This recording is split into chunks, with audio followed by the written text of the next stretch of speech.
TNPSC கொஷின்குள்ளே போகலாம். So பின்வருவனவற்றுள் சென்னையில் நடைபெற்ற இந்திய தேசிய காங்கிரஸின் 3வது கூட்டத்தில் தமிழில் முதலாக பேசியவர் யார் அப்படின்றது டிஎன்பிஎஸ்சி கொஷின். ஸோ இதோட ஆன்சர் சோர்ஸ் வந்து பார்த்திங்கன்னா வெங்கடேசன் புக்கிலேருந்து தான் எடுத்திருக்காங்க இந்த கொஷின். ஸோ இதில் ஆன்சர் வந்து பார்த்திங்கன்னா ராவ் சாஹிப் மூக்கன் ஆசாரி.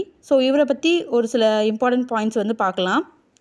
ஸோ இவர் வந்து பார்த்திங்கன்னா அந்த கான்ஃபரன்ஸில் 17 தீர்மானங்கள் நிறைவேற்றப்பட்டது. அதில் 7வது தீர்மானம் இவர் சொன்ன தொழிற்கல்வியை வந்து மேம்படுத்தணும் அப்படின்னு வந்து சொன்னார். அதே மாதிரி இவர் வந்து ஒரு கைவினைஞர் அப்படின்னு சொல்கிறாங்க. So craft பண்ணுறவர்.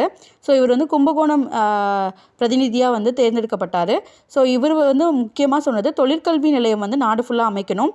ஸோ இந்திய பொருட்கள் வந்து இங்கேயே வந்து உற்பத்தி பண்ணணும் அப்படின்னு சொல்லியிருப்பார். தொழில்துறைக்கு முக்கியத்துவம் கொடுக்கணும். உயர் பதவி வந்து நாட்டை வந்து அலங்கரிக்காது அப்படின்னு வந்து சொல்லியிருப்பார். ஸோ நல்லா ஞாபகம் வச்சுக்கோங்க. 3rd கான்ஃபரன்ஸ் வந்து மக்கீஸ் கார்டன் 1887 சென்னையில் வந்து நடந்துச்சு. ஐஎன்சி காங்.